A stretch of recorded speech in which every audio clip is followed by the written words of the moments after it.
আর চলবে না। সর্বপরিবার বহু রোগে আক্রান্ত বর্তমানে আমরা, বিশ্বব্যাপী নাও টাইম অল ওভার ওয়ার্ল্ড, পৃথিবীর মাটিতে বর্তমানে এক মহামারী চলছে, করোনা ভাইরাস।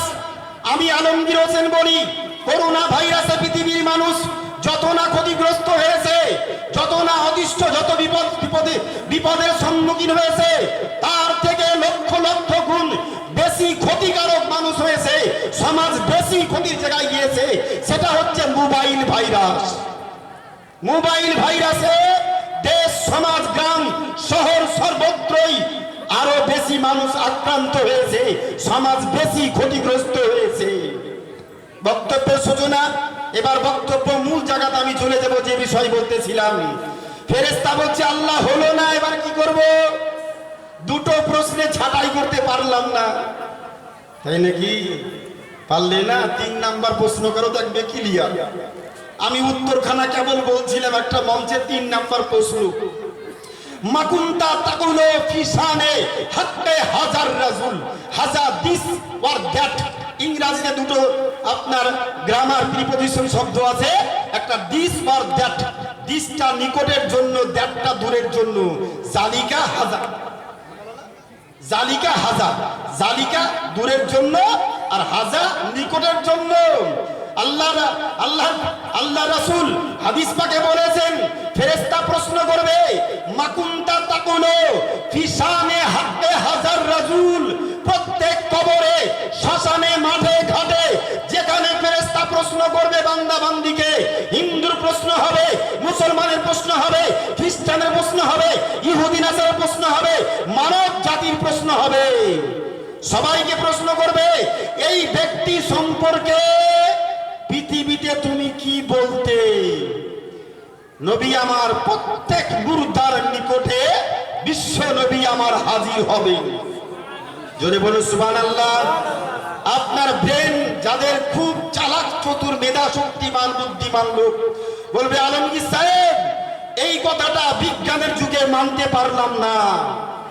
একজন নবী, আর পৃথিবীতে কোটি কোটি মানুষ মারা যাচ্ছে প্রতিদিন, কোটি কোটি মানুষ দাফন হচ্ছে, কে জলজাহাজ ভেঙে পড়ছে, কে সমুদ্রে পড়ছে, নাকি বলেন?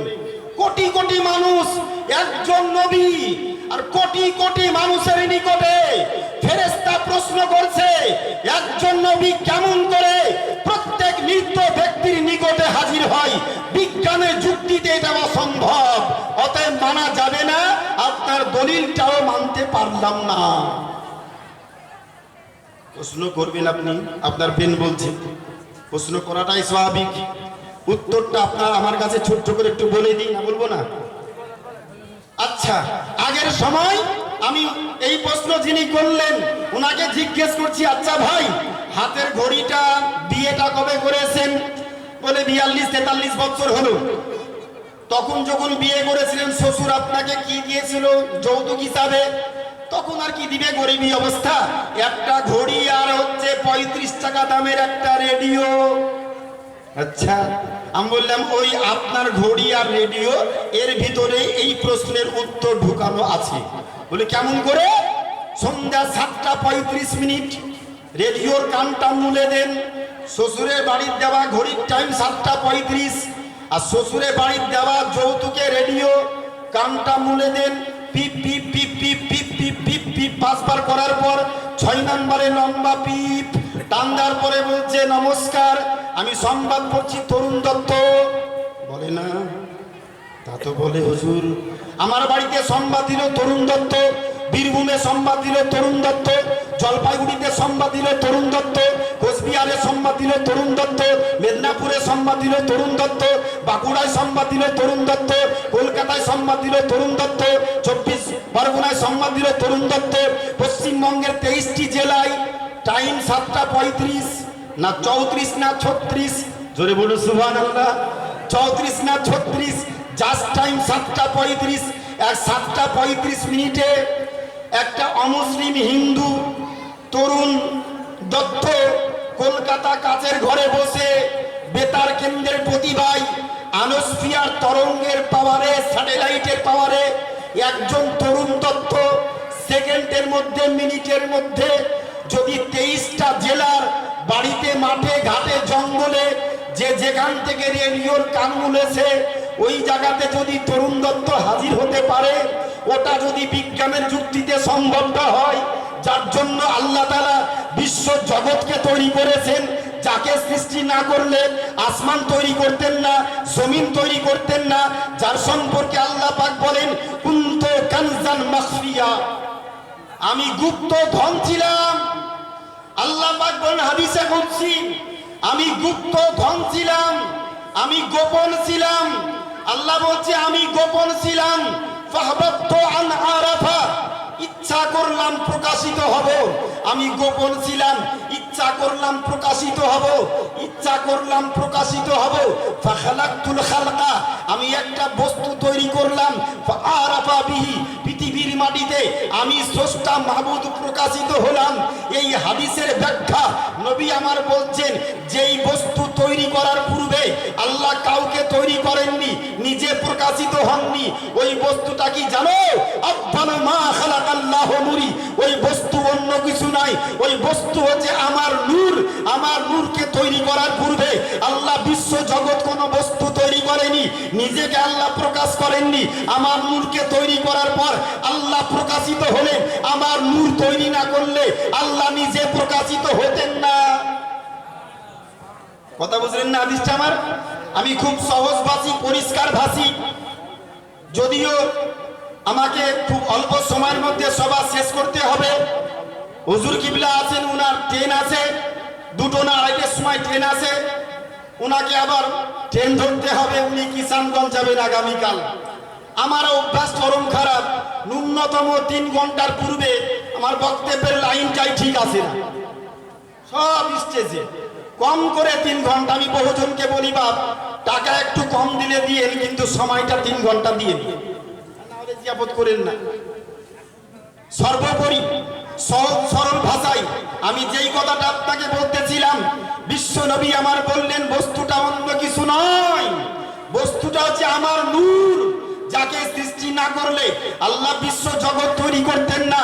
যার প্রতি আল্লাহ এত ভালোবাসা মহব্বত রেখে কোরআন শরীফ 22 পারা Surah Yasin 1 number 1, 1 number 2, 1 number 3 Allah পাক বলেন ইয়াসিন মাল কুরআনিল হাকিম ইন্নাকা লামিনাল মুরসালিন। Yasin by the 22 Quran, no doubt you have been monished the পথ।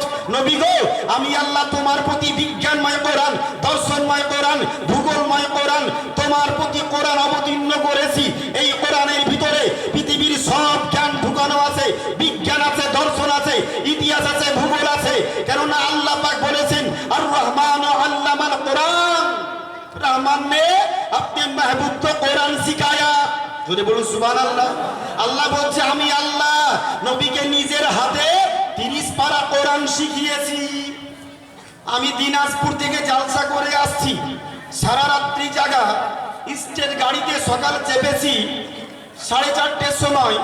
1 ঘন্টা আসার পরে ঠান্ডা বাতাস পাওয়াতে একটু ভুলনটা এসেছে। আমার পার্শ্ববর্তী ব্যক্তি সিটে বসে আছেন, উনি জোরে ধাক্কা দিয়ে বলছে এই বলবি কি করছিস, দেখতে পাচ্ছিস না? ওদের দেশের ভাষা, ওরা বাপ কোলে দিয়ে করে, মাস্টার কোলে দিয়ে করে। আমি ভাবছি লোকটা তো খুব চাকচিক্য পোশাক পরিচ্ছেদ, একটু মাথা কান লেগে গিয়েছে, তো এমন ধাক্কা দিয়ে বলছে এই মলবি দেখতে পাচ্ছিস না? চেহারা ফিগার তো খুব সুন্দর মনে হচ্ছে, কিন্তু ভাষাটা এত কর্কশ কেন? বাড়ি কোথায়? আমি মুর্শিদাবাদ। যে I am very very sorry, কিছু মনে নেবেন না, আমি মুর্শিদাবাদেই মাস্টারি করি, বাড়ি আমার এলাকা। ও কোথায় গিয়েছিলেন? জালসা করতে। আপনারা দেশটাকে শেষ করে দিলেন কেন? আপনার নামটা কি? নামটা বললো মুসলিম। বাবার নাম হাদিস সাহেব। বিয়ে শাদী করেছেন? যে হ্যাঁ করেছি। ছেলে মেয়ে কটা? বহু প্রশ্ন আমার সঙ্গে 2-2.5 ঘন্টা ধরে প্রশ্ন করে যাই, উত্তর দিয়ে দিই। 1 নাম্বার বলছে নবীর যে মেরাজ হয়েছিল, এই গাঁজাগড়ি কথাগুলো আপনারা বন্ধ করতে পারেন না। আকাশের কোনো অস্তিত্ব নাই। আর বলছেন যে নবীর মেরাজ হয়েছিল, প্রথম আকাশ গেল, দ্বিতীয় আকাশ গেল, তৃতীয় আকাশ গেল, আকাশের তো কোনো অস্তিত্ব নাই। আমি দেখলাম কি বলা যায় বাসের মধ্যে আস্তে আস্তে কথা। আমরা আপনার ছেলে মেয়ে কটা গো? বলছি 1টা। কি নাম? বলছে না, একটু মিক্সচার আছে, মিক্সচার না হলে আমার এরকম ভাষা বের হয় নাকি? কি নাম?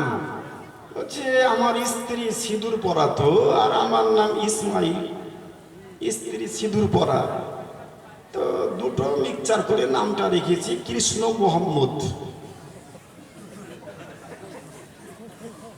আচ্ছা আপনার দ্বিতীয় ছেলের নামটা কি? বললাম তো একটাই ছেলে, দ্বিতীয় ছেলে নাই। আবার 1 মিনিট পরে বলছি আচ্ছা মাস্টারমশাই আপনার দ্বিতীয় ছেলের নামটা কি? সেকেন্ড। বললাম তো আপনাকে আমার একটাই ছেলে। আবার একটু পরে বলছি আচ্ছা আপনার দ্বিতীয় ছেলের নামটা কি? বললেন মনে আসছে না? আরে বললাম তো আপনাকে বাবু আমার একটাই ছেলে, আগে পরে কিছু নাই, আর বারবার আপনি জিজ্ঞেস করছেন। আচ্ছা বোকা লোক তো, যে দ্বিতীয় ছেলের নামটা কি? বোকাটা আমি না বোকাটা আপনি? কেন? আপনি নিজে বলছেন আকাশের কোনো অস্তিত্ব নাই, আর আপনি মাস্টার মশাই ক্লাসরুমে ঢুকে ছেলে মেয়েদেরকে পড়াচ্ছেন স্কাই মানে আকাশ, স্কাই মানে আকাশ। আরে বাপরে, যার জন্ম হয়নি তার নাম কেমন করে আসলো? জোরে বলে সুবহানাল্লাহ। জন্মই তো হয়নি, অস্তিত্ব যার নাই, আবার নামটা কেমন করে আসলো? স্কাই মানে আকাশ, স্কাই মানে আকাশ। দোষটা আমার না আপনার? আমাকে বলছে যেই মূর্খ নবীর ভাগ্যে আলিফ বে জুটলো না, আর ওই নবীকে নিয়ে এত বাড়াবাড়ি করতে হয় নাকি? তোবা তোবা তোবা তোবা। আমি ছোট্ট করে একটা কথা বললাম, বক্তব্য আরম্ভ করিনি, আমি 20 মিনিট বলেছিলাম, কিন্তু সূচনা একটু বেশি হয়ে গেল। মূল বক্তব্যে আমি চলে যাব। একটু ভূমিকার মধ্যে মানুষের ব্রেনটাকে হাজির না করলে বক্তব্য ভালো, আলোচনা ঠিক মানুষের কাছে গিয়ে পৌঁছাবে না, যার জন্য কথাগুলো একটু নিয়ে আসলাম। অসুবিধা খুব বেশি হচ্ছে আপনাদের? মনোযোগ। বলতেছিলাম যে নবীর ভাগ্যে আলিফ বে জুটলো না, পড়াশোনা হলো না, শিশুকালে বাবা মারা গেল, মায়ের পেটে থাকা অবস্থায় বাবার ইন্তিকাল, 6 বছর বয়সে মায়ের ইন্তিকাল, 8 বছর বয়সে দাদুর ইন্তিকাল, 11 বছর বয়সে চাচার ইন্তিকাল, বিভিন্ন জায়গা বিভিন্ন বাড়িতে ঠক্কর খেয়ে খেয়ে ঠক্কর খেয়ে খেয়ে ওর বাসা। হাইরে গাদুরে, বলছি ঠক্কর খেয়ে খেয়ে ঠক্কর খেয়ে খেয়ে বাচ্চা যার ভাগ্যে পড়াশোনা হলো না। আর ওই নবীকে নিয়ে এত বাড়াবাড়ি করাটা মোটেই উচিত না, আপনারা ঠিক করছেন না। ও ভেবেছে দাড়ি টুপিওয়ালা মৌলবি, তো যা বলবো সেটাই ঠিক।